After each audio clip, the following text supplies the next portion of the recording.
Bonjour à tous, je vous fais cette vidéo par rapport au retour que j'ai eu sur les exercices concernant les expansions du nom. Je ne vais pas corriger phrase par phrase, exercice par exercice, parce que l'objectif est autre. C'est voir si vous avez compris de quoi on parlait, compris les différentes notions abordées. Nous allons en aborder 3 que j'ai listées ici. Identifier les expansions du nom, comprendre que la proposition subordonnée relative a pour rôle de décrire, de compléter le nom, te faire rentrer en tête la liste des prépositions et des pronoms relatifs. Sache que pour l'année de 4e, il faudra que tu connaisses la notion de proposition subordonnée relative. Même si tu vas la travailler à nouveau, d'autres types de propositions vont s'ajouter. Donc, il vaut mieux que tu l'aies compris en 5e. Notion 1, identifier les expansions du nom. On va commencer avec l'exercice 1, page 301. Un membre de la société secrète que j'ai infiltré s'est confié en moi. Pour voir quelles sont les expansions du nom de société, il suffit de supprimer ce qu'il y a autour et voir si cela fonctionne. Ici, on peut supprimer secrète que j'ai infiltré. Un membre de la société s'est confié à moi. Ça fonctionne. En revanche, je ne peux pas supprimer un membre de. Parce que si j'ai dit la société s'est confiée à moi, une société ne peut pas vraiment se confier, un membre oui, c'est parce que c'est une personne. Voyons les classes grammaticales, nous avons secrète et que j'ai infiltré. Secrète est un adjectif et sa fonction est d'être épithète du nom société. Et l'autre, nous voyons tout d'abord ce que, ça doit faire tilt dans votre tête, c'est un pronom relatif. Et nous voyons un verbe conjugué. Il s'agit donc d'une proposition subordonnée relative et sa fonction est d'être complément du nom société. Voilà, je vous ai mis la remarque. Un membre de la société secrète s'est confié à moi, ça fonctionne. Par contre, un membre que j'ai infiltré s'est confié à moi, ça ne fonctionne pas. Ça veut bien dire que j'ai infiltré complète société. Deuxième phrase. La silhouette furtive que j'avais aperçue disparut à nouveau. Nous recommençons donc avec le test de suppression. Ici, on peut supprimer furtive et que j'ai aperçu parce que la phrase « la silhouette disparue à nouveau » fonctionne. Si je disais « la silhouette aperçue disparue à nouveau », ça fonctionne aussi. Sauf que si vous vous rappelez bien, c'est le participe passé du verbe apercevoir. Et que j'avais tout seul ne voudrait rien dire. Donc furtive et que j'avais aperçu. Furtive qui est collée au nom noyau, c'est un adjectif épithète du nom silhouette. Et là, toujours, nous retrouvons notre pronom relatif ainsi que le verbe conjugué. S'affichent donc les classes grammaticales à gauche et les fonctions à droite. Donc nous passons à l'exercice 2 de la fiche. C'est une jolie comédie qui nous fait voir la vie en rose. Continuons avec notre test de suppression. Nous pouvons dire c'est une jolie comédie, mais nous pouvons également dire c'est une comédie. Donc le groupe nominal minimal, c'est une comédie.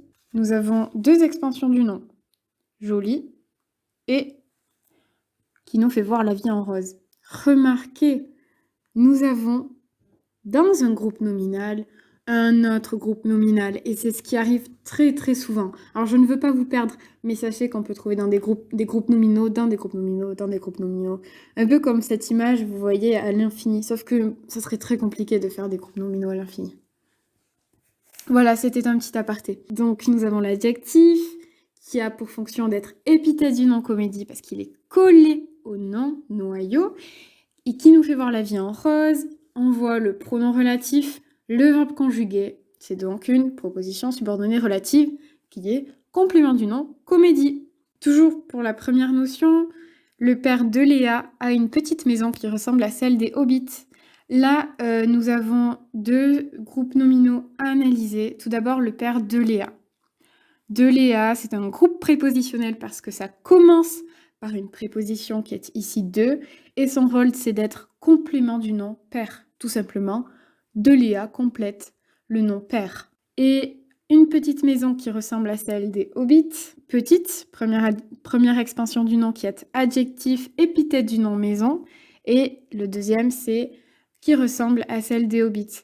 Là, nous n'aurions pas pu supprimer qui ressemble ou une petite maison ou à celle des hobbits, parce que si je dis une petite maison à celle des hobbits, ça ne veut rien dire. Et si je dis une petite maison qui ressemble, on va me demander, mais à quoi elle ressemble cette maison? D'accord? Donc, qui ressemble à celle des hobbits est la proposition subordonnée relative au complet. Je vais passer directement à la phrase D qui était un petit peu plus difficile. Un petit oiseau à l'air majestueux qui s'envolait a été poursuivi par un redoutable chat élevé par mon voisin. Il y avait quelques pièges dans cette phrase.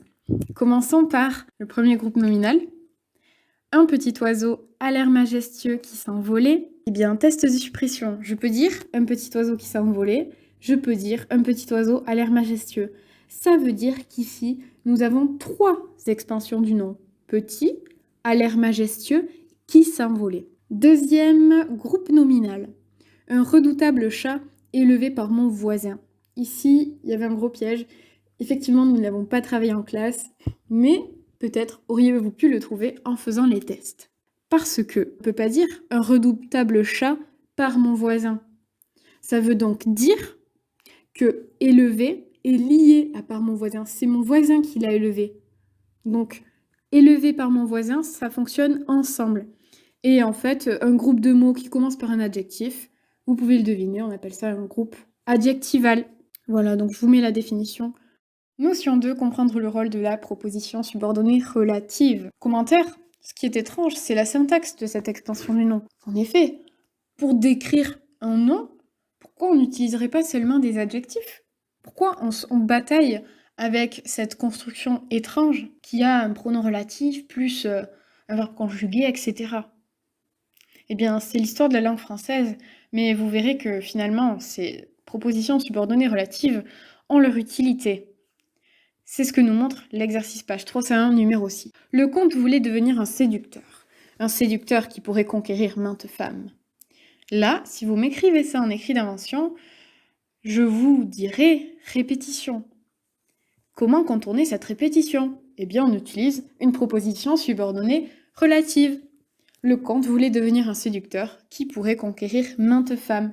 Deuxième phrase, un séducteur doit avoir une certaine éducation. Cette éducation lui permettra de séduire les femmes les plus inaccessibles. Ici se pose toujours le même souci de répétition. Donc, nous mettons un séducteur doit avoir une certaine éducation qui lui permettra de séduire les femmes les plus inaccessibles. Là même, c'est dérangeant, vous voyez, il y a séducteur plus séduire. On pourrait même améliorer cette phrase. Et là, je vous pose une question plus compliquée. Ça veut dire que finalement, on a fait disparaître cette éducation. C'est bizarre de faire disparaître un mot. Si vous êtes observateur, vous remarquerez qu'en fait, ce mot-là, cette éducation, il n'a pas disparu, mais il s'est transformé. En effet, qui étant un pronom relatif, nous n'avons pas encore travaillé la notion de pronom. Mais un pronom, c'est un mot qui en remplace un autre. Ici, c'est qui remplace cette éducation. Donc en fait, ce mot n'a pas disparu, il s'est transformé. Deuxième exercice, alors celui-là était plutôt simple, très bien réussi. Remplacer les propositions subordonnées relatives en gras par des adjectifs de même sens. Donc vous voyez qu'on utilise de nombreuses propositions subordonnées relatives, mais qui ont un équivalent en adjectif. Une personne qui a du courage, une personne courageuse, des frères qui ne peuvent être séparés, des frères inséparables, etc. Troisième élément important, quand on travaille les expansions du nom. En fait, on apprend à identifier et à connaître les classes grammaticales. Ici, vous avez très clairement vu les prépositions, Adam part pour un verre de sans souci sûr, et les pronoms relatifs qui quoi, dont, ou. Mine de rien, sans vous en rendre compte, ou peut-être que oui, nous avons travaillé pas mal de classes grammaticales de mots invariables, dont les prépositions, les conjonctions de coordination et les conjonctions de subordination. Il nous manquera seulement les adverbes pour avoir vu globalement les classes grammaticales invariables, c'est-à-dire qui ne varient pas en genre et en nombre. Partie mots variables, donc nous avons vu pronom relatif, nous avons vu à travers ça les adjectifs, le nom, très rapidement les déterminants, et j'aimerais bien qu'on approfondisse sur les pronoms, parce que c'est quand même un gros morceau. Tout comme les déterminants, mais je ne sais pas si nous aurons le temps de bien les travailler.